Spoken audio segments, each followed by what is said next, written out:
বিসমিল্লাহির রহমানির রহিম। Mizan SD media, সত্যের পথে আলে সুন্নাত ওয়াল জামাত। জমিনদার নিহিদান কালে মুর্শিদ আমার হইও জমিনদার।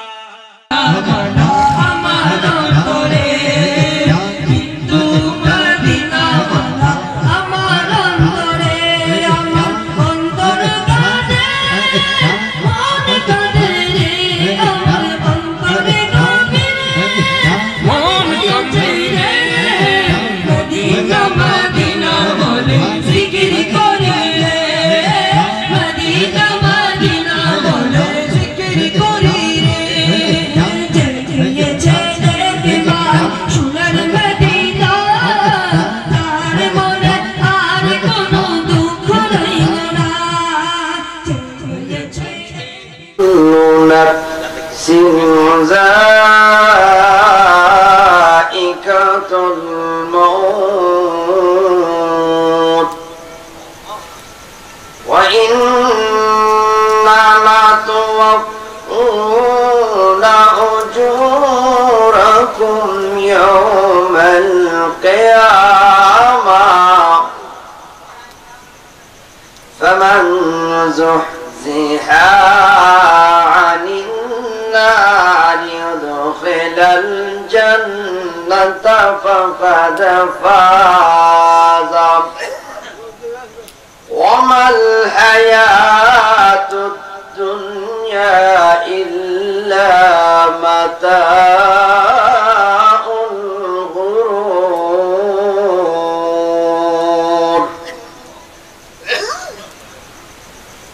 كل نفس যায়িকাতুল মাউত। মহান আল্লাহ রাব্বুল আলামিন কোরআন কারীমে ইরশাদ করে, কুল্লু নাফসিন, প্রত্যেকটা মানুষ, যায়িকাতুল মাউত, প্রত্যেকটা মানুষ মৃত্যুর স্বাদ গ্রহণ করবে। কুল্লু মানে প্রত্যেক, নাফসুন মানে হচ্ছে আত্মা। কুল্লু নাফসিন যায়িকাতুল মাউত, প্রত্যেকটা নফস মৃত্যুবরণ করবে। বন্ধুরা আমার, গভীর মনোযোগ। মহান আল্লাহ পাক এই আয়াতের ভিতরে এই কথা বলে নাই কুল্লু রূহিন যায়িকাতুল মাউত, প্রত্যেকটা রূহ মৃত্যুবরণ করবে, এই কথা বলে নাই। যদি রূহের মৃত্যু থাকতো তো এই জায়গায় আমার আল্লাহ বলতো কুল্লু রূহিন যায়িকাতুল মাউত। রূহের কথা এখানে উল্লেখ করে না, উল্লেখ করেছেন কুল্লু নাফসিন যায়িকাতুল মাউত, নফসের কথা। নফস আর রূহ এক জিনিস না, রূহ এক জিনিস, নফস হলো আরেক জিনিস। রূহ কি জিনিস আর নফস কি জিনিস, এই দুইটা জিনিস আলাদা। বুঝতে পারলে অনেক জ্ঞান আপনার আমার অর্জন হবে। রূহ কি জিনিস আর নফস কি জিনিস জানতে হলে আসলে একটু সামনে অ্যাডভান্স হয়। কিয়ামতের কঠিন মাঠ যেদিন শুরু হয়ে যাবে, মহান আল্লাহ রাব্বুল আলামিন তার প্রিয় প্রিয় বান্দাদেরকে ডাকবেন, ডেকে ডেকে বলবেন, বান্দারা তোমরা জান্নাতে যাও। এই প্রিয় বান্দাদেরকে কেমন করে ডাকবেন কোরআনে বর্ণনা হয়েছে, ইয়া আইয়াতুহান নাফসুল মুতমাইন্না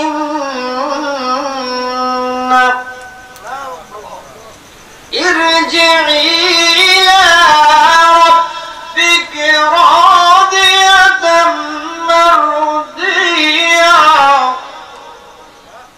ফাদখুলি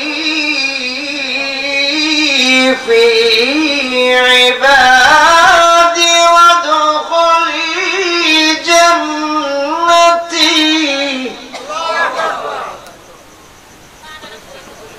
হাসরের মাঠে ডাকে বলবে, ইয়া আইয়াতুন নাফসুল মুতমাইন্না,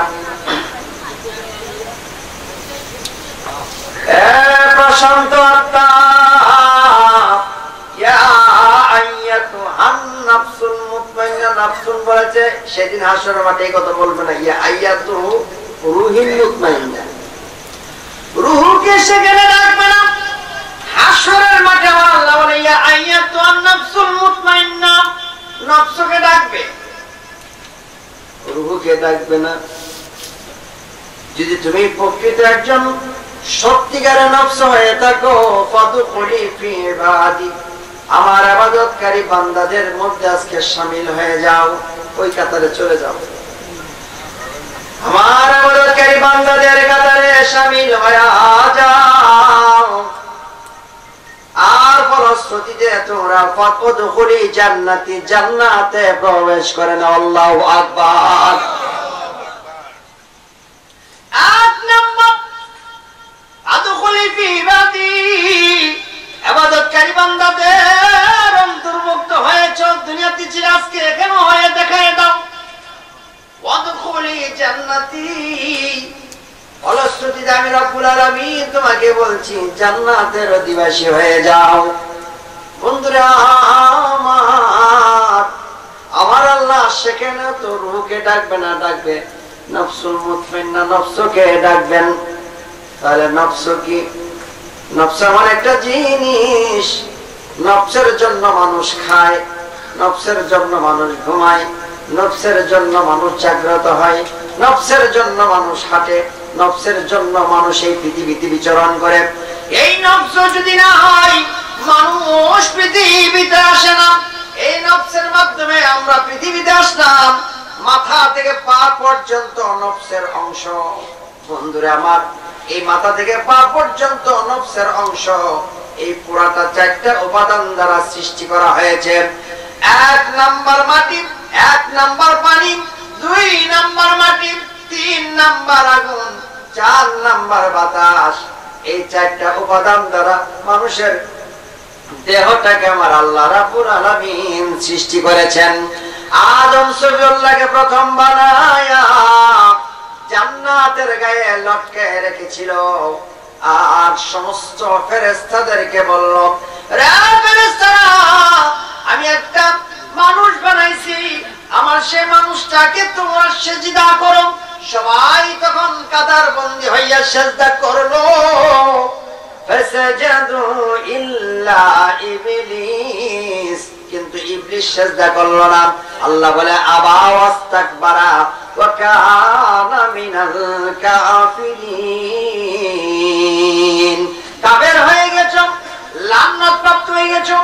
আমি হুকুম করেছি আদমকে সিজদা করার জন্য, সিজদা করলা না, বের হয়ে যাও, এখান থেকে বের হয়ে যাও, এখান থেকে বের হয়ে যাও, বের করে দেওয়া হয়েছে। এবার ইবলিস কয়, আদমকে যে বানানো হয়েছে, এই আদমে আমি ৯ লক্ষ বছর আল্লাহর ইবাদত করেছি। পৃথিবীর এমন কোন জায়গা নাই যে জায়গায় আমি সিজদা দেই না, আমার প্রভুকে সিজদা দেই নাই। এত ৯ লক্ষ বছর ইবাদত করার পর এই আদমের জন্য আমাকে বহিষ্কার করা হচ্ছে। আমি দেখতে চাই আদমের মধ্যে কি আছে। আদমের দেহটার ভিতরে তখন ইবলিস প্রবেশ করলো। আমার আল্লাহ কোরআন শরীফে সূরা রহমানের মধ্যে ইরশাদ করেন, খলাকাল ইনসানা ফি খলাকাল ইনসানা সালসালিন কাল ফখর ওয়া খলাকাল জান্না মিন মারিজিন মিন নার। সালসালিন কাল ফখর, ঝনঝনা মাটি দ্বারা আমি আদমকে সৃষ্টি করেছি। সুবহানাল্লাহ বলেন। এই যে ঝনঝনা মাটি দ্বারা সৃষ্টি করা হলো, এই সৃষ্টির পর তাকে জান্নাতের গায়ে লটকে রেখেছিল। তখন আদমের নাক দেওয়া হয় নাই, কান দেওয়া হয় নাই, চোখ দেওয়া হয় নাই, মুখ দেওয়া হয় নাই, নাক দেওয়া হয় নাই, ছিদ্র একটাও দেওয়া হয় নাই, ৯টা দরজা, মলদার মূত্রদের একটাও দেওয়া হয় নাই, সেখানে লটকে রাখা ছিল। সূরা রহমানের তাফসীরে দেখি, আয়াতের তাফসীরে যে লটকে রাখছে। সবাইকে সিজদা দিতে বলেছে, সবাই সিজদা দিয়েছে, ফেরেশতারা দিয়েছে, কিন্তু যে ছিল সমস্ত ফেরেশতাদের সরদার, সমস্ত ফেরেশতাদের শিক্ষক, মুআল্লিমুল মালায়েকা মানে ফেরেশতাদের শিক্ষক, যার নাম ছিল আযাজিল ফেরেশতা। তার মায়ের নাম ছিল নীলবিষ, বাবার নাম ছিল কবিশ। মায়ের নাম নীলবিষ, বাবার নাম কবিশ। এই দুইজনও ফেরেশতা ছিল। কিন্তু সন্তান যখন এত খারাপ হয়েছে, তখন লানতপ্রাপ্ত হয়ে যাওয়ার কারণে মাকেও বের করে দেওয়া হয়েছে, বাবাকেও বের করে দেওয়া হয়েছে। এখন কোন মানুষ গালি দিলেও কয় কবিশের ঘরের কবিশ, তার মানে হচ্ছে বাবার নামটাও একটা গালিতে রূপান্তর হয়ে গেছে। কথা বলো ঠিক কিনা? এই আদম সফিউল্লাহ কে সেজদা না দেওয়ার কারণে আমার আল্লাহ তাকে জান্নাত থেকে বের করে দিল। আপনাদের কি খারাপ লাগতেছে? জান্নাত থেকে বের করে দিল। সে কয় আদমের মধ্যে কি আছে আমার এটা দেখার বিষয় আছে না, আমাকে বের করে দিলে এত 96 লক্ষ বছর ইবাদত করলাম, সমস্ত ইবাদত বাদ দিয়ে আমাকে আজকে আদমের কারণে বের করছে।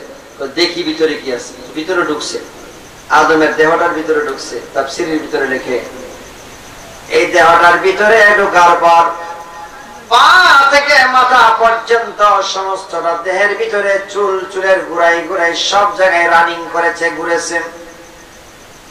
ঘুরতে ঘুরতে সব কিছু দেখেছে। হাতের ভিতরে ঢুকছে, পায়ের ভিতরে ঢুকছে, নখের ভিতরে পর্যন্ত প্রবেশ করছে। সব দেখে দেখলো জাস্ট একটা বাক্স বানানো হয়েছে, কিন্তু বাক্সের সব জায়গায় ঢুকতে পারছে রে, একটা জায়গায় ঢুকতে পারে নাই। মানুষের বুকের ভিতরে বাম পাশে একটা জায়গা, যেটার নাম আলা ওয়াহিয়াল কালব। এই ওয়াহিয়াল কালবের কাছে যাইয়া ইবলিশ প্রবেশ করতে পারে নাই। প্রবেশ না করতে পারিয়া বের হয়ে যাওয়ার সময় থুতু নিক্ষেপ করেছে। কি বানাইছে আল্লাহ, কি বানাইছে? জিবরাইল আমিন আল্লাহর কাছে গিয়ে বললেন, ওগো রব্বুল আলামিন, তুমি যে মহব্বত করে আদম বানাইলা, তোমার আদমের ভিতরে ইবলিশে থুতু দিয়েছেন। থুতু দিছে, তুমি তোমার ডানা দিয়ে পরিষ্কার করে দাও। জিবরাইল আলাইহিস সালাতু ওয়াস সালাম ডানা দিয়া থুতুগুলা পরিষ্কার করে দিছে। একটা সিটা গিয়া পড়ছে, তাফসীরে লেখে নাগির বরাবর। এবার ডাক দিয়া কয়, রব্বুল আলামিন, ভিতরে যে থুতু দিয়েছিল আমার ডানার আঘাতে সব পরিষ্কার হয়ে গেছে, কিন্তু পরিষ্কার হয়ে যাওয়ার সময় একটা সিটা যাইয়া আদমের নাভির বরাবর যাইয়া পড়ছে, আদমের মাটির সঙ্গে মিশে গেছে। গো আল্লাহ, এখন আমি কি করব? আমার আল্লাহ ডাক দেয়া কয়, জিবরাইল, জান্নাতের সর্বশ্রেষ্ঠ জায়গা থেকে আমি মাটি দ্বারা আদম বানাইছি। এই আদমকে আমি বানাইছি এই জন্য গো, সে হবে আমার খলিফা, সে হবে আমার খলিফা। এই আদমের ভিতরে থুতু দিয়েছে ইবলিশ, মুছে দিয়েছ, আবার নবীর কাছে পড়ছে। এবার এইটাকে তুমি মুছে দিতে পারতেছ না, কারণ হলো মাটির সঙ্গে মিশে গেছে। আর জিবরাইল যেই জায়গায় মিশে গেছে, ইবলিশের থুতুর ছিটা ফুটাও যেন না থাকে, ওই জায়গাটা কাইটা মাটি সহকারে ফেলে দাও। জিবরাইল আলাইহিস সালাম কাইটা মাটি সহকারে যখন ফেলে দিবেন, আমার আল্লাহর কাছে ডাক দিয়া কয়, রব্বুল আলামিন, শ্রেষ্ঠ আদমের শ্রেষ্ঠ মাটি দিয়া মাটিটা অংশটা এখান থেকে কাটলাম, আর ইবলিশের থুতু মিশ্রিত হয়ে গেছে। একে তো ইবলিশের থুতু, দ্বিতীয় নাম্বার আদমের মাটি। ওগো রব্বুল আলামিন, এটা দিয়ে আমি কি করব এখন? আমার আল্লাহ বলে, এটা দ্বারা একটা প্রাণী বানায়া দাও। কি প্রাণী বানাই দেবো? একটা প্রাণী বানাই দাও। একটা প্রাণী বানাইলেন, যেই প্রাণীর নাম হলো কুকুর। কি নাম? কুকুর বানাইল। এই প্রাণী দ্বারা কুকুর বানানোর পর, এই কুকুর বানানোর পর এই জন্য একে তো আদম সফিউল্লাহ আমার আল্লাহর খুব আশেক। কারণ কেন আশেক? আশেক এই জন্য, আল্লাহ আদমকে বানাইয়া বলছিল যে আদম তুমি কে আর আমি কে? আদম বলে তুমি তুমি আমি আমি। আমার আল্লাহ আদমের দেহটাকে 1000 বছর জাহান্নামের আগুনের মধ্যে জ্বালাইছে, আগুন দ্বারা জ্বালানোর পর জিজ্ঞাসা করে তুমি কে আর আমি কে? এবার আদম বলল তুমি তুমি আমি আমি। আমার আল্লাহ আরো 1000 বছর আগুন দ্বারা জ্বালাইলেন, বললেন তুমি কে আমি কে? বলল তুমি তুমি আমি আমি। এরপরে 1000 বছর পানি পানি পানি ফেলা হয়েছে, জান্নাতের পানি। এরপরে বললেন তুমি কে আমি কে? তুমি তুমি আর আমি আমি। এরপরে আমার আল্লাহ খাদ্যের যন্ত্রণা, খিদার যে একটা যন্ত্রণা, এই জিনিসটা দেহের ভিতরে ঢুকাই দিলেন। খিদার যন্ত্রণার একদিনের পর তৃতীয় দিন দেওয়ার পর বলো তুমি কে আমি কে? বলে তুমি হলো আমার প্রভু, আমি তোমার গোলাম। আল্লাহু আকবার। আল্লাহ তার কারে কিভাবে সুজা করা লাগে সেটা আমি জানি। আল্লাহু আল্লাহু আল্লাহু আল্লাহু আল্লাহু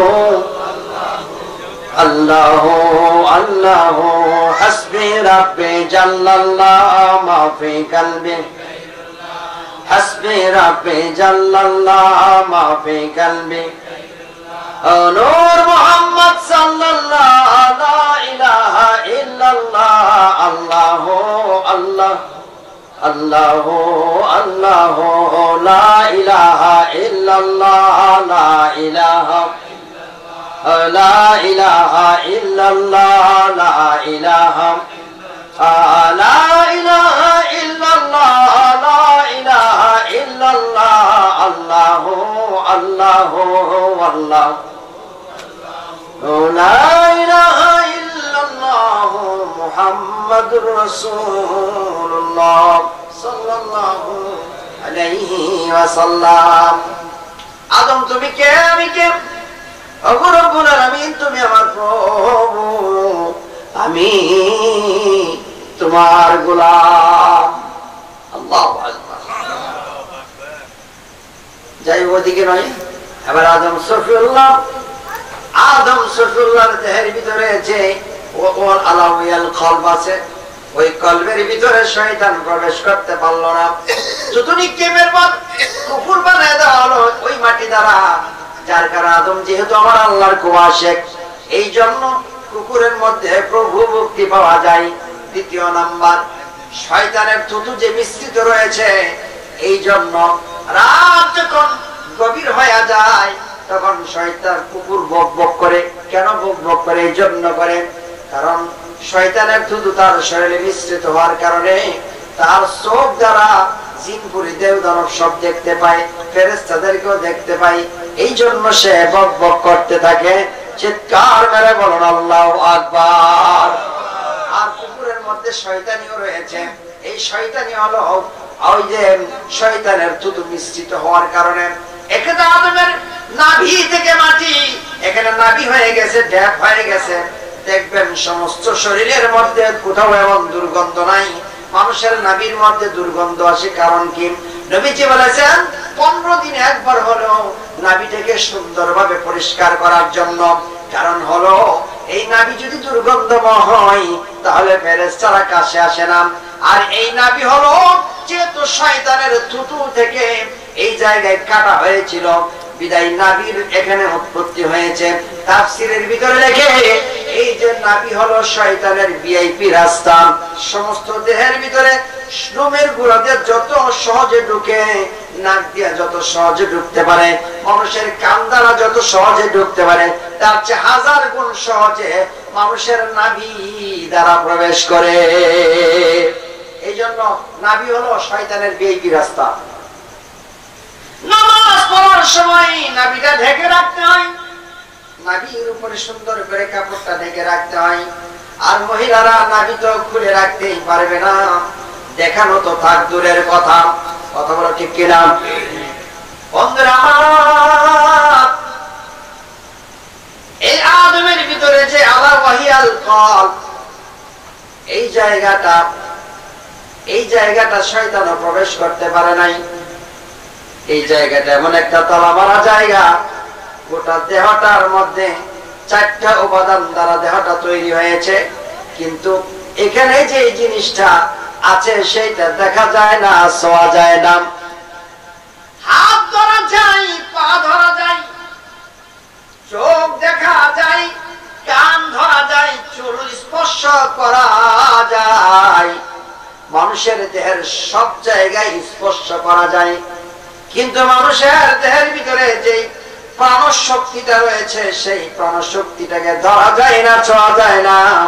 তথাপিও এইটার দ্বারা মানুষের দেহটা চলে। ওইটা যদি না থাকে এই দেহের কোনো দাম নাই রে বন্ধু। এই জিনিসটা রঙও নাই, এই জিনিসটার ওজনও নাই, ওজনও নাই, রঙও নাই। আবার ওইটা না থাকলে মানুষও থাকে না। তাহলে ওইটাই তো মহাশক্তি, ওইটাই তো মহাশক্তি। বন্ধুরা আমার, এই দেহের আর ওই রুহের মধ্যে কি কি পার্থক্য রয়েছে একটু অনুধাবন করেন। মানুষের দেহটা ঘুমের প্রয়োজন আছে, দিনে একবার ঘুমায়, কিন্তু রুহটা তখনও পর্যন্ত সজাগ থাকে, ঘুমায় না। অর্থাৎ আপনি সজাগ থাকলেও সজাগ, আপনি ঘুমাইলেও আপনার রুহ সজাগ। আপনি খাইলে আপনার শরীরে শক্তি লাগে, কিন্তু রুহের জন্য কোনো খাদ্যের প্রয়োজন নাই। আবার আপনি যখন চলেন আপনার রুহ চলে, আপনি ঘুমিয়ে গেলে আপনি চলতে পারেন না। স্বপ্নের জগতে রুহ তখন চলতে থাকেন। বোঝা গেল রুহটা 24 ঘন্টা চিরঞ্জীব, চিরস্থায়ী, এটা শক্তিশালী। এই দেহটা একদিন ধ্বংস হয়ে যাবে, কিন্তু রুহটা কোনোদিন ধ্বংস হবে না। আপনার দেহ মাটিতে থাকবে, যেখান থেকে প্রতিষ্ঠিত হয়েছে সেখানে চলে যাবে, কিন্তু রুহটা যেখান থেকে আসছে সেখানে ফিরে যাবে। সেই রুহটা কোনোদিন ধ্বংস হবে না। যদি আমার আল্লাহর মৃত্যু থাকতো তাহলে রুহেরও মৃত্যু থাকতো। আল্লাহর মৃত্যু নেই, রুহেরও মৃত্যু নাই। মানুষের দেহের মৃত্যু আছে। বন্ধুরা আমার, সমস্ত পৃথিবীর কবি সাহিত্যিক মনীষীরা এই রুহকে বিশ্লেষণ করে তার শেষ কথা কোনোদিন খুঁজে পায় নাই। আমার আল্লাহর শেষ কথাও কেউ কোনোদিন খুঁজে পায় নাই। সুতরাং বুঝতে হবে এই রুহ কোন জায়গা থেকে আসছে আর রুহটার মধ্যে কি রয়েছে। এই রুহকে যে বুঝতে পেরেছে, চিনতে পেরেছে, মান আরাফা নাফসাহু ফাকাদ আরাফা রাব্বাহু, যে ব্যক্তি তার রুহকে চিনতে পেরেছে সে তার প্রভুকে চিনতে পারবে। চিৎকার মেরে বলুন আল্লাহু আকবার। যদি দেখতে হয় বা শোনা, চলে যাও মুর্শিদের কাছে, যে ঘড়ি তৈরি করেছে লুকাই ঘড়ির ভেতরে, লুকাই ঘড়ির ভেতরে। ওরে মেকার যদি হইতাম আমি, ঘড়ির জুয়েল পাল্টাইতাম, জ্ঞান নয়ন খুলিয়া যাইতো, দেখতে পাইতাম চোখের সামনে। মন আমার দেহ ঘড়ি সন্ধান করি, কোন মিস্ত্রি বানায় আছে। মন আমার দেহ ঘড়ি, একটা চাবি মাইরা দিছে সেরা, চাবি মাইরা দিছে সেরা, রং বেরঙ্গে ঘুরতে আছে। মন আমার দেহ ঘড়ি সন্ধান করি, বানায় আছে কোন মিস্ত্রি। মন আমার দেহ ঘড়ি, দেহ ঘড়ি 14 তলা, তার ভিতরে 10টি নালা। কয়টা নালা? 10টি নালা। 9টি খোলা, 1টি বন্ধ, গোপন একটা তালায় আছে। মন আমার দেহ ঘড়ি আজব ঘড়ি, বানায় আছে কোন মিস্ত্রি। মন আমার দেহ ঘড়ি, মন আমার দেহ ঘড়ি সন্ধান করি, বানায় আছে কোন মিস্ত্রি। মন আমার দেহ ঘড়ি। 9টা খোলা, এই যে নাকের 2টা ছিদ্র, কানের 2টা ছিদ্র, চোখের 2টা, মুখে একটা, এলো 7টা, আর মলদ্বার মূত্রদ্বার এলো 9টা ছিদ্র, আর একটা গোপন দরজায় আছে। এই 9টা দরজা আর একটা গোপন দরজা আছে, যে গোপন দরজাটা দেখা যায় না, ছোঁয়া যায় না, অনুভব করা যায়। যে ব্যক্তি চিনতে পেরেছে সে অমর হয়েছে। যে চিনতে পেরেছে সে অমর হয়েছে। রে বন্ধু, বন্ধুরে, আমার আল্লাহ অবিনশ্বর, বিনাশ হবে না, রূহ কোনদিন বিনাশ হবে না। বন্ধুরা আমার, আপনি আমি, আমার অধীনে আমার অধীনে আমার হাত, আমার অধীনে আমার পা। আমি হাতকে যদি এদিকে যাইতে বলি যায়, পাওকে যদি এদিকে যাইতে বলি পাও যায়। আমি যখন নিষেধ করি তখন অন্য কিছু করে না। আমি যদি খাইতে বলি আমার মুখে খায়, না খাইতে বললে খায় না। কিন্তু সবটাই দেখেন আমার কন্ট্রোলে, আমার হাত পাও সবকিছু। তাহলে আমি কার কন্ট্রোলে? আমি আমার প্রভুর কন্ট্রোলে। কথা বলেন ঠিক কিনা? আমার দেহের ভিতর থেকে যে আত্মাটা রয়েছে, আমি আমার আত্মার কন্ট্রোলে। এই আত্মার কন্ট্রোলে আমার অধীনে আত্মা নয়, বরং আমি আত্মার অধীনে। আমার আত্মার অধীনে আমি। কথা বলেন ঠিক কিনা? আমি আমার আত্মার অধীনে। আমি নিজেকে যতই স্বাধীন মনে করি, আমি কিন্তু পরাধীন আত্মার অধীনে আছি। তাহলে আত্মা কার অধীনে আছে? আত্মা স্বাধীন। আত্মা কি স্বাধীন? আত্মা যেদিন বের হয়ে যাবে, আমাকে আপনাকে বলবে না যে আমি চলে যাচ্ছি। চলে যাবে সে যখন মনে চাইবে চলে যাবে।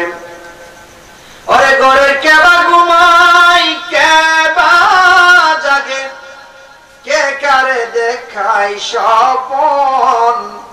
এবেলা তোর ঘরের খবর জেনে নে রে তুই মন আমার। এবেলা তোর ঘরের খবর জেনে নে রে তুই।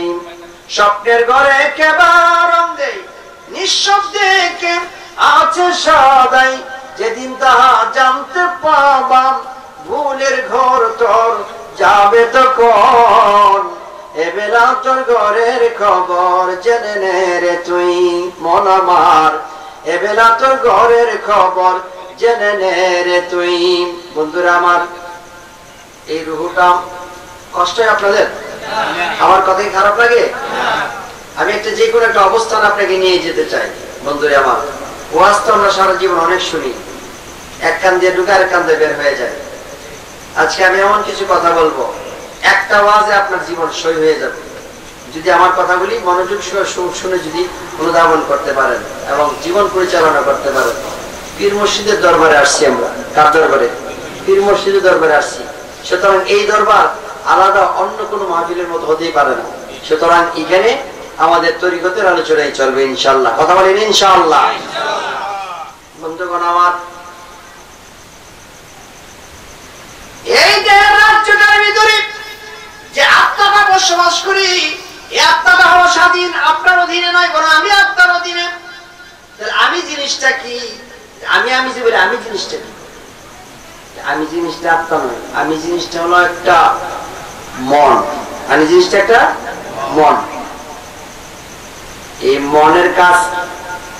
মনের কাজ হলো স্থির হওয়া, মনস্থির। কি করতে চান আপনি?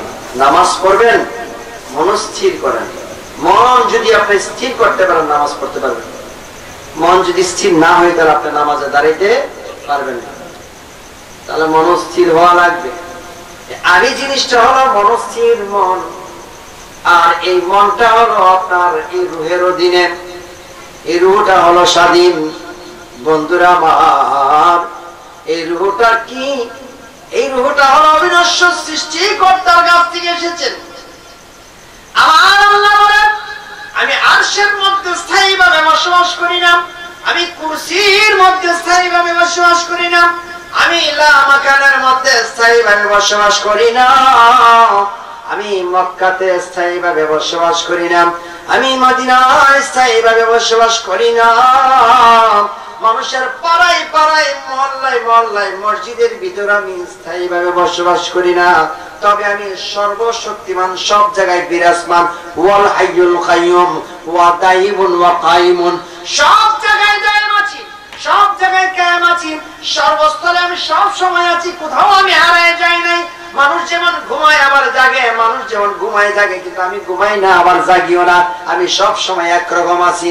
মানুষের দেহটা ঘুমায়, মানুষের দেহটা জাগে, মানুষের দেহের ভিতরে শুধু আত্মাটা ঘুমায় না, আত্মাটা খায় না, আত্মাটা জাগেও না, ঘুমায়ও না। চিৎকার মেরে বলুন আল্লাহু আকবার। সুতরাং আমি যেহেতু খাই না, ঘুমাই না, আমার খাদ্যের প্রয়োজন নাই, আমার ঘুমের প্রয়োজন নাই, আমি চিরঞ্জীব চিরস্থায়ী, তিনি সর্বশক্তিমান সব জায়গায় আছে। আল্লাহ বলে তবে স্থায়ী ভাবে, যদিও আমি বলেছি আমার বাড়ি হচ্ছে আরশে আজিমে, আল্লাহ বলেন, কিন্তু সেখানে স্থায়ী ভাবে বসবাস নাই। বলে স্থায়ী ভাবে কোথায় বসবাস? আমি একটা জায়গার মধ্যে স্থায়ী ভাবে বসবাস করি, সেইটা হলো কেউ যদি আমার প্রেমিক হইয়া আমার জিকির করে করে আর আমার ইবাদত বন্দেগী করে করে তার কলবের ভিতরে আমাকে স্থান দিতে পারে, আর ওই কলবটা যখন পরিষ্কার হয়ে যায়, আমি আল্লাহ রাব্বুল আলামিন ওই জায়গাটার মধ্যে বসবাস করি, যে এই জায়গাটা আমার ঘর হয়ে যায়। আল্লাহু আকবার। এই জায়গাটা আমার ঘর হয়ে যায়, ওই জায়গাটা যদি আমার ঘর হয়ে যায়, শরীয়ত বলে আমার ওই জায়গাটা আল্লাহর ঘর হয়ে যায়। আর ওই ঘরে ভিতরে যখন বসবাস করে, তখন ওই ব্যক্তিটার হাত হয়ে যায় আল্লাহ পাকের কুদরতি হাত। বিহি قال حدثنا خالد بن مخلود قال حدثنا شريك بن عبد الله بن عامر عن عطاء عن ابي هريره رضي الله تعالى عنه قال قال رسول الله صلى الله عليه وسلم ان العبد قال رسول صلى الله عليه وسلم قال رسول صلى الله عليه وسلم اللهم صل على سيدنا محمد نبينا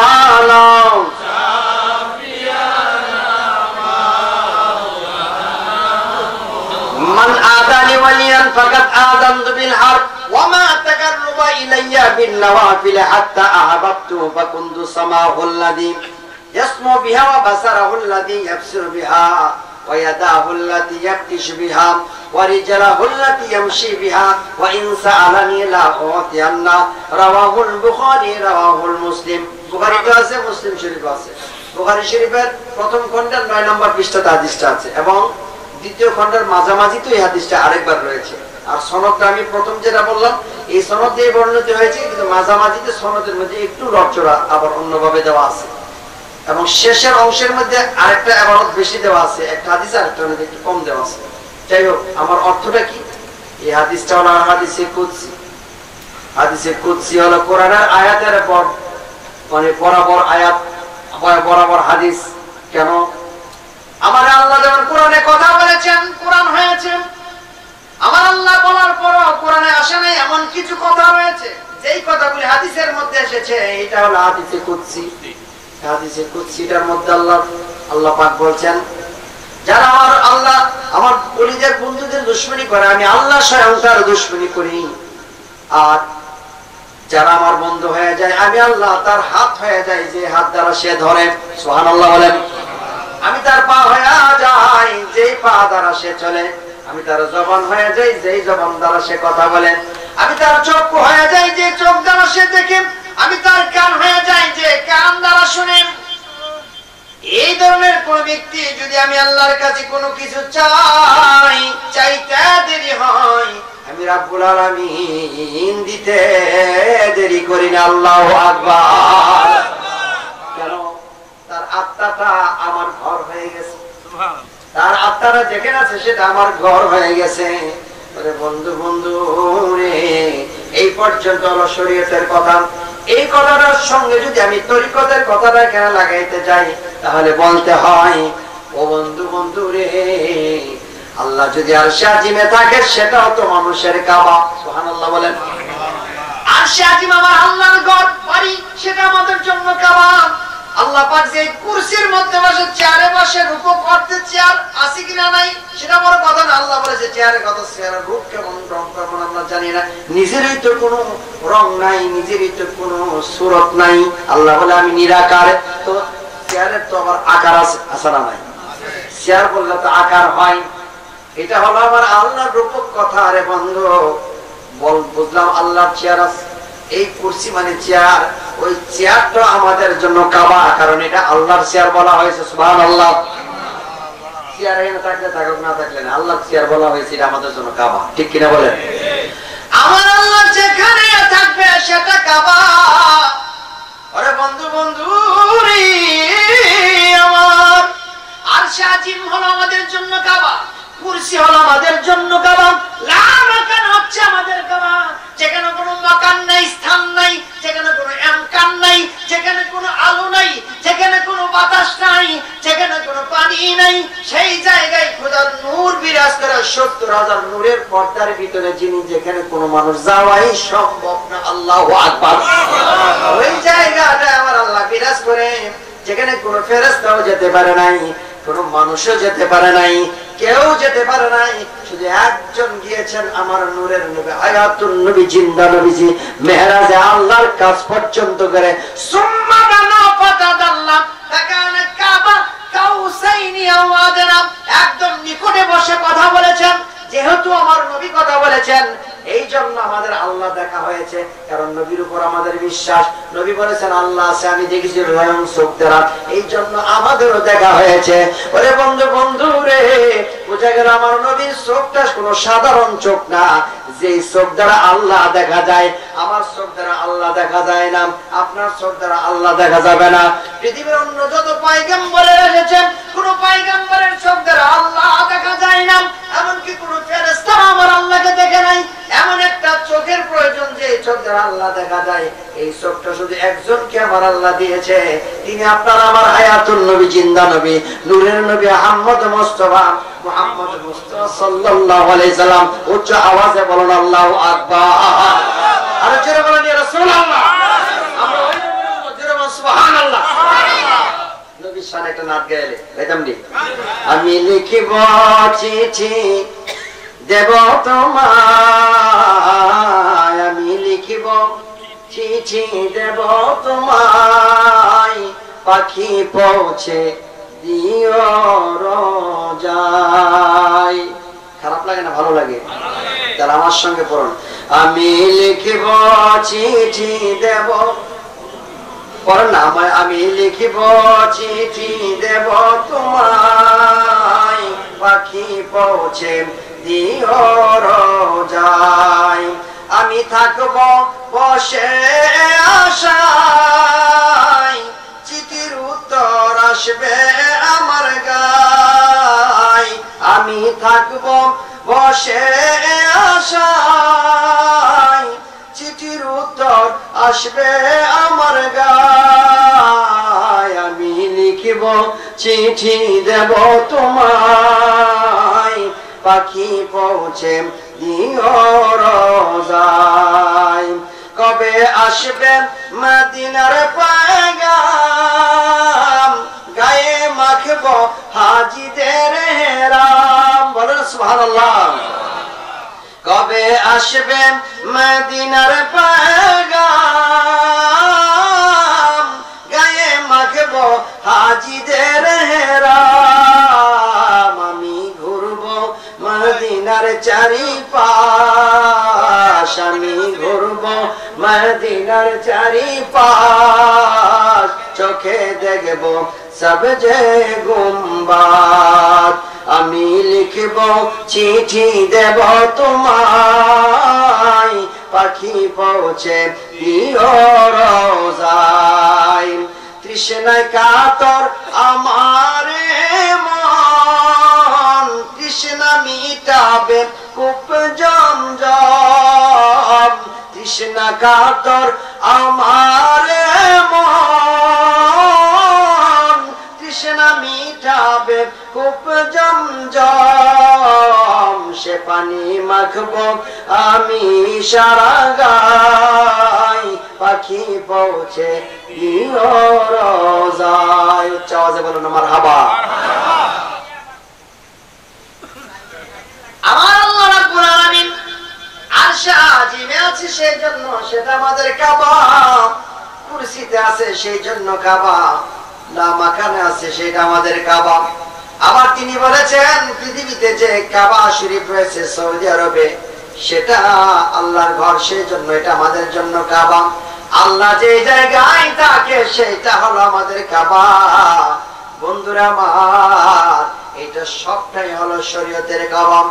আর তরিকতের কাবাটা কি তার এক্সাম্পল আপনাকে প্র্যাকটিক্যাল আমি দেখায় দেব। দেখেন, একটু খেয়াল করেন। মনে করেন আপনি এখন মসজিদে আছেন, মনে করেন আপনি পীরের দরবারে আছেন, বাবা জগলুল সাহেব দরবারে আছেন, মনে করেন ঠিক আপনি একজন আলেমের সামনে বসে আছেন। এই সময় হয়তো কেউ মোনাজাত করতেছে, আপনিও তো মোনাজাত করবেন, কি করতেন না? যখন মোনাজাত করবেন, মোনাজাত করার সময় আপনি হাত উঠাবেন, ঠিক কিনা বলেন? হাত উঠানোর পর হাতটা কোন বরাবর উঠে? এটা কি এখানে থাকে নাকি এখানে থাকে নাকি এখানে থাকে? কোন জায়গায় উঠে? এখানে উঠে, বুক বরাবর উঠে। এখানে এটা এমন উঠতে পারে না, কিনে থাকতে পারে না, অটোমেটিক দেখেন এখানে এসে স্প্রিং করে দাঁড়াই গেছে। কারণটা কি রে বাবা? এখানে কেন হাত উঠলো? ভিক্ষা মানবেন, দোয়া মানবেন, চাইবেন তো আমার আল্লাহর কাছে চাইবেন। আবার আল্লাহ কোথায় আছে? নিরাকার, তিনি আরশে আজিমে। আবার তিনি কাবায়, যেখানে থাকে সেটাই তো কাবা। আপনি তাকে খুঁজেন, আপনি তার ইবাদত করেন, আপনি তাকে খুঁজেন, কোথায় খুঁজবেন? খুঁজতে খুঁজতে কোন নবীরও যেতে পারে না আমার নবী ছাড়া সেই জায়গায়, যেই জায়গার নাম শুনলে আপনি আমি বেহুশ। এক পর্দা থেকে আরেক পর্দা দূরত্ব ৭০,০০০ নূরের পর্দা, সমস্ত পর্দা ব্যাগ করিয়া তারপরে যদি আল্লাহ পর্যন্ত পৌঁছাবার কঠিন। আল্লাহ বলে, বান্দারে তুমি আমাকে কোথায় খুঁজবারে বান্দা? আমি তো তোমার নিকটেই রয়েছি, আমি তোমার শাহরগের খুব নিকটে রয়েছি, আমি এত নিকটে রয়েছি, তুমি আমাকে ডাকলে আমি আল্লাহ তোমাকে সাড়া দেব। উদউনি আস্তাজিব লাকুম। বান্দা তুমি যখন আমাকে ডাকো আমি তোমাকে সাড়া দেব, কারণ আমি তোমার অতি নিকটে রয়েছি, এত নিকটে যে তুমি নিজেও জানো না কত নিকটে। বন্ধুরা আমার, হাতটা এইভাবে রাখলে এখানে আঙ্গুলের রেখা দেখা যায়, এর কাছে রাখলে দেখা যায়, আরো কাছে রাখলে দেখা যায়, আরো কাছে রাখলে নিলাম চোখের একবার কাছে নিয়ে গেছে, এখন দেখা যায়নি, এখন দেখা যায় না।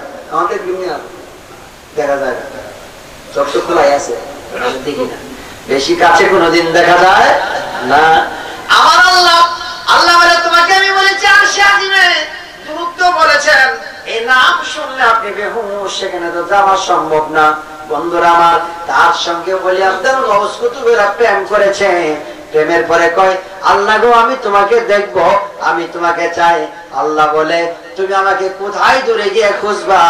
নিজের আপন দেহের ভিতরে তালাশ করো না, তাহলে আমাকে পাইবা।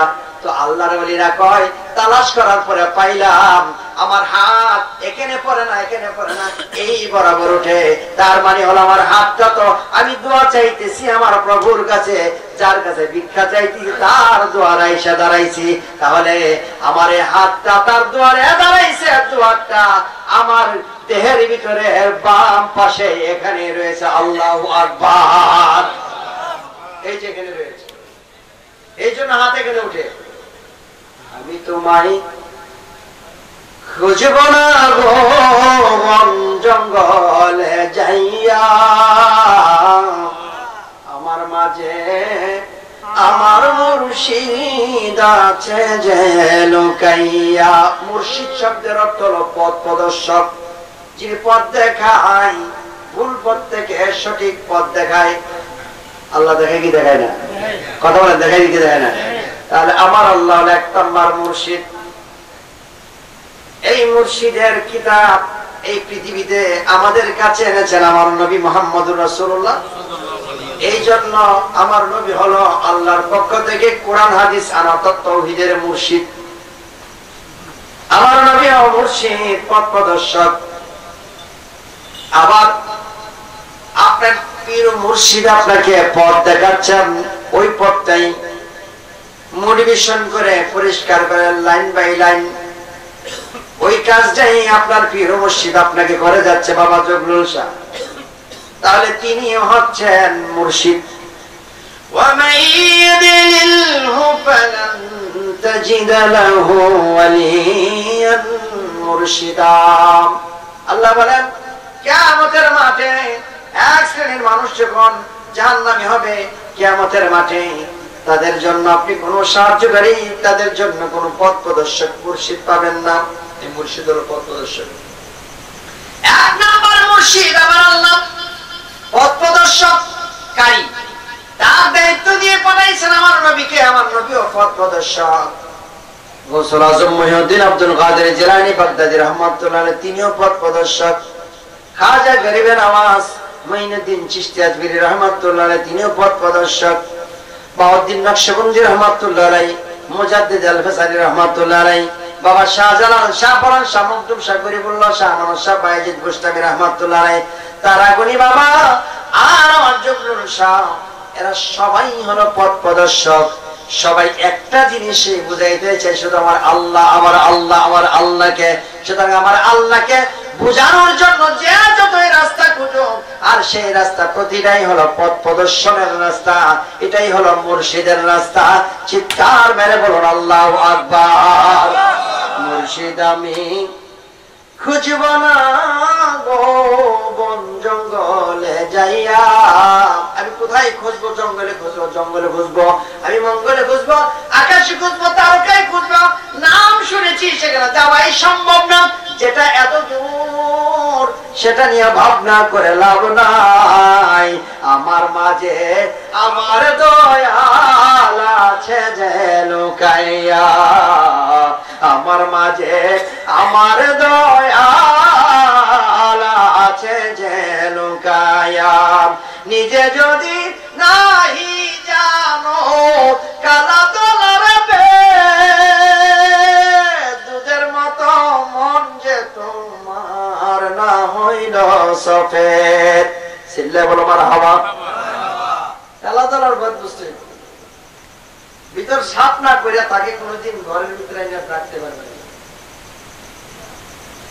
দয়া করে এসো হে দয়াল, দয়াল এসো এও দিনের রীতে মাজারে। আইবু কোত্থেকে? ঘর পরিষ্কার না, দরজা পরিষ্কার না, ঘরের বিছানাও পরিষ্কার না, কেমন করে বসতে দেবেন? বন্ধু এই কথাটা বলতে গিয়ে আরেকটা কথা বলি, শোনেন, কষ্ট হয় আপনাদের? আমার কিয়ামতের মাঠ যেদিন শুরু হয়ে যাবে, আমার আল্লাহ বলবেন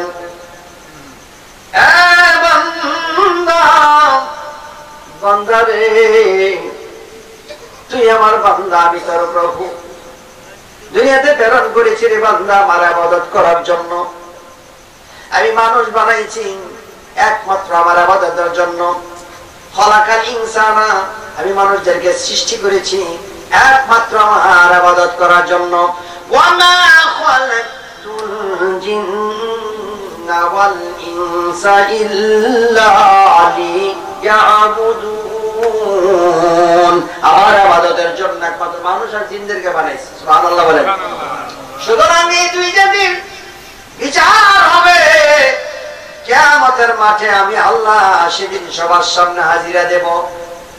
দুনিয়াতে মানুষ আকাঙ্ক্ষা করেছে আমাকে দেখার জন্য, আমি বলেছি আমাকে দেখা যায় না, কিন্তু হাসরের মাঠে আমি আল্লাহ মানুষের সামনে দেখা দেব।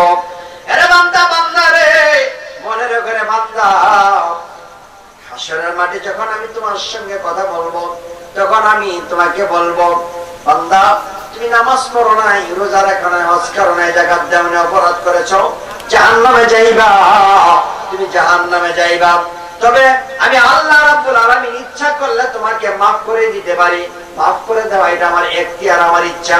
আমি ইচ্ছা করলে মাফ করে দিতে পারি, আমার ইচ্ছা করলে তোমাকে আমি জান্নাত দিয়ে দিতে পারি। কিন্তু একটা জায়গার মধ্যে আমি রাব্বুল আলামিন আটকা পড়ে আছি, সেইটা আমার দ্বারা সম্ভব না, আমার দ্বারা সম্ভব না। যদিও আমি রাব্বুল আলামিন যদিও আমি প্রভু সবকিছু আমার কাছে, ওই একটা জায়গার মধ্যে না শব্দটা আমার মধ্যে আছে, আমি এটা পারি না। সেটা হলো কি?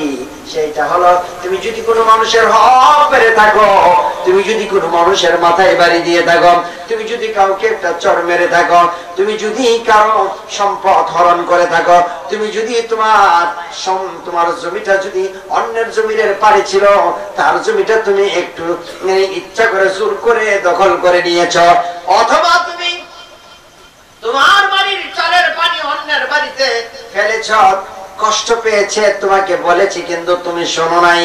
তোমার বাড়ি ছিল রাস্তার পাশে, আর সেই রাস্তার উপর দিয়ে পা দিয়ে ড্রেন ছেড়ে দিয়েছ, দুর্গন্ধ এবং রাস্তায় কাদায় মানুষ কষ্ট পেয়েছে, ঠিক করো নাই।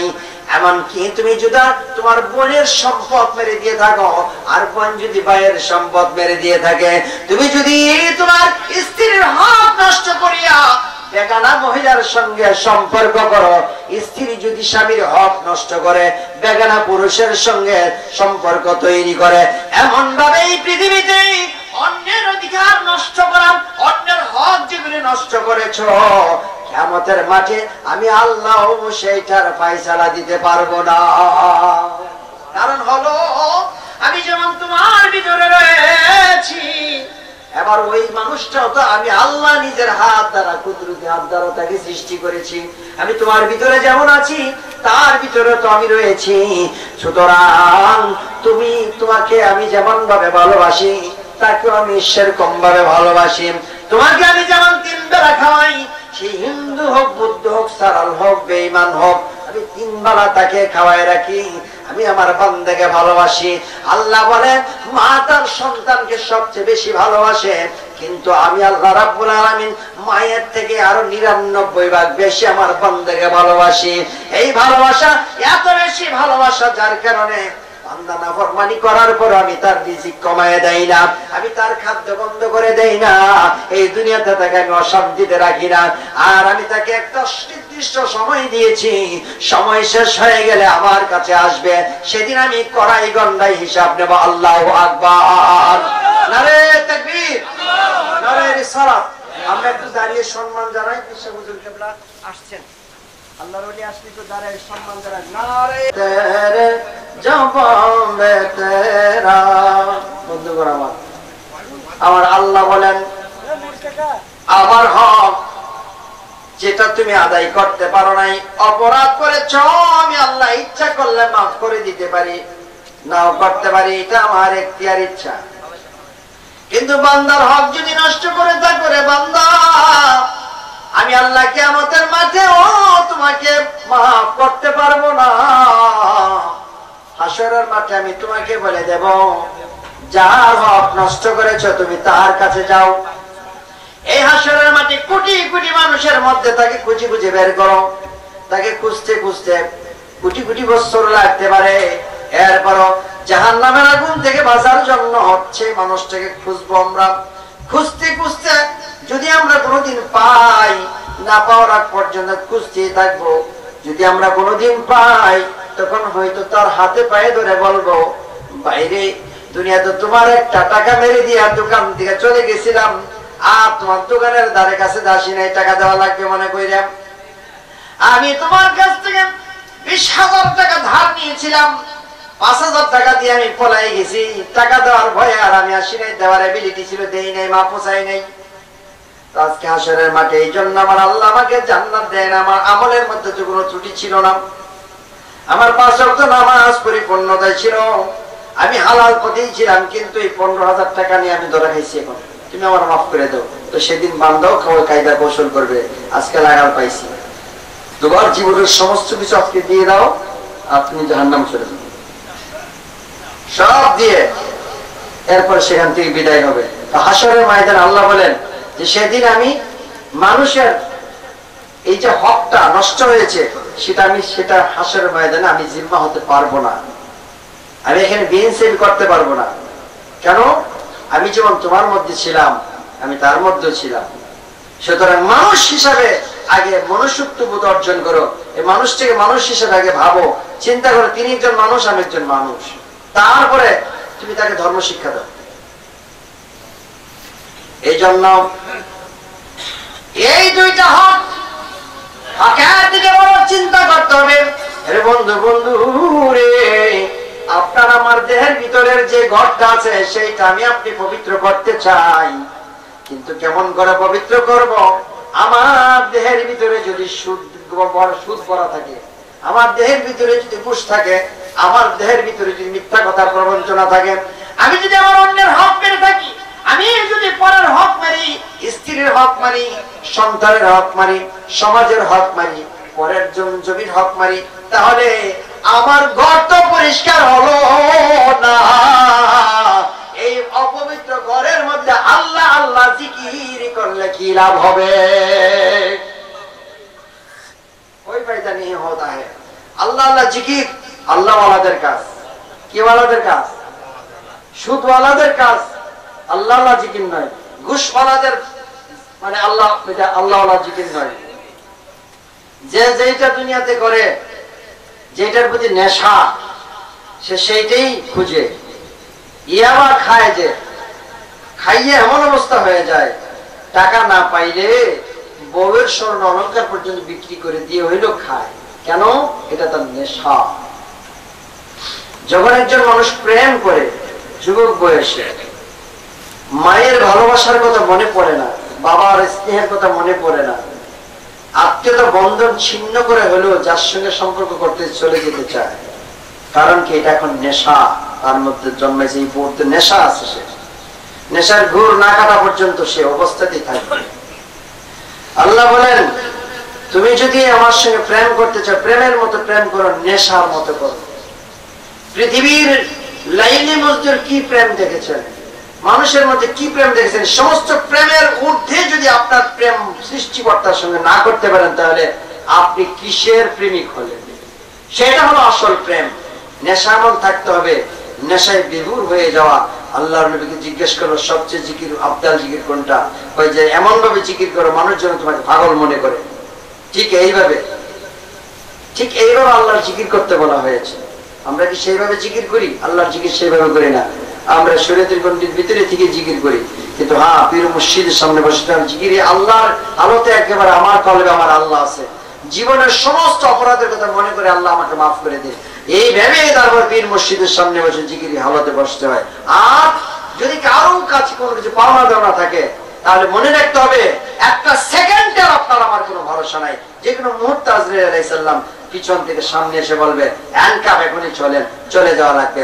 একটা ব্যাটারির গ্যারান্টি আছে বাজার থেকে কিনলে, মোবাইলের গ্যারান্টি আছে, আপনি গ্যারান্টি ওয়ারেন্টি ছাড়া কিনতে পারেন না। কিন্তু আপনার আমার জীবনের কিসের গ্যারান্টি আছে? এক সেকেন্ডের গ্যারান্টি নেই, যে কোনো সময় চলে যাওয়া লাগবে। যেহেতু চলে যেতেই হবে, তাহলে যাওয়ার আগে প্রতিটা মুহূর্ত আপনাকে যদি মনে করতে পারেন আমার দ্বারা একটা পাপ হয়েছে, এখনই এটা শুধরাই নিতে হবে, কারণ আমার কোনো গ্যারান্টি নাই। মৃত্যুর আগে যদি সেটা মাফ নিতে না পারি, তাহলে আমার জীবনের অনেক নামাজ আছে, অনেক রোজা আছে, অনেক ইবাদত আছে, অনেক কোরআন তেলাওয়াত আছে, কিন্তু থাকলে কি হবে? এই একটার জন্য দরাশায়ী হইলেই নসিব বন্ধ। কথা বলেন ঠিক কিনা? তাহলে আমাকে আপনি কি করতে হবে? সারাক্ষণ আল্লাহর ইবাদতে নিজেকে মশগুল রাখতে হবে। সব সময় একটা আল্লাহর ইবাদত নিজের শরীরের ভিতরে, দেহের ভিতরে নিয়ে আসতে হবে। এই সবকটা কোথায় পাবো? এই সবক পাবো পীর মুর্শিদের দরবারে। সুবহানাল্লাহ বলেন। সুবহানাল্লাহ। মসজিদে নামাজ আদায় করবেন 5 ওয়াক্ত। 5টা সময়ের কথা বলা হয়েছে, 5টা সময়ে। আর পীর মুর্শিদের সবক হলো 24 ঘন্টার 5 ওয়াক্তের ছাড়াও আরো নামাজ রয়েছে। এই নামাজ দিনের ভিতরে পয়দা না করলে কোনদিন সত্যিকার ঈমানদার হওয়া যায় না। পায়রা আমার, তাহলে 1 নাম্বার হলো দেহটা পরিষ্কার করা।